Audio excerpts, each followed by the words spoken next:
ಬಂಟ್ವಾಳ ತಾಲೂಕಿನ ಸಜಿಪಮೂಡ ಗ್ರಾಮದ ಕೊಳಕೆ ಎಂಬಲ್ಲಿ ವಿದ್ಯುತ್ ಶಾರ್ಟ್ ಸರ್ಕ್ಯೂಟ್ನಿಂದ ಸಂಭವಿಸಿದ ಅವಘಡದಲ್ಲಿ ಮನೆಯ ಪೀಠೋಪಕರಣಗಳು ಹಾಗೂ ದಿನನಿತ್ಯ ಬಳಕೆಯ ಹಲವು ವಸ್ತುಗಳು ಬೆಂಕಿಗೆ ಆಹುತಿಯಾದ ಘಟನೆ ನಡೆದಿದೆ. ಕೊಳಕೆ ನಿವಾಸಿ ಚಂದ್ರಹಾಸ ಅವರ ಮನೆಯಲ್ಲಿ ಈ ಅವಘಡ ಸಂಭವಿಸಿದ್ದು, ಏಕಾಏಕಿ ವಿದ್ಯುತ್ ಸಂಪರ್ಕದಲ್ಲಿ ಉಂಟಾದ ತಾಂತ್ರಿಕ ದೋಷದಿಂದ ಶಾರ್ಟ್ ಸರ್ಕ್ಯೂಟ್ ಸಂಭವಿಸಿದೆ ಎಂದು ತಿಳಿದು ಬಂದಿದೆ.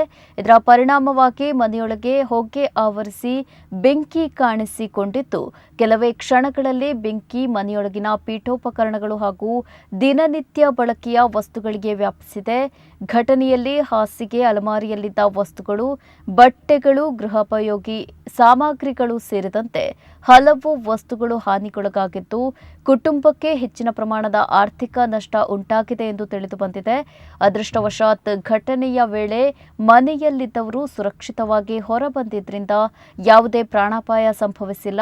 ಸ್ಥಳೀಯರು ತಕ್ಷಣವೇ ಬೆಂಕಿಯನ್ನ ನಿಯಂತ್ರಿಸಲು ಮುಂದಾಗಿದ್ದು, ಹೆಚ್ಚಿನ ಅನಾಹುತ ಸಂಭವಿಸುವುದನ್ನು ತಪ್ಪಿಸಿದ್ದಾರೆ.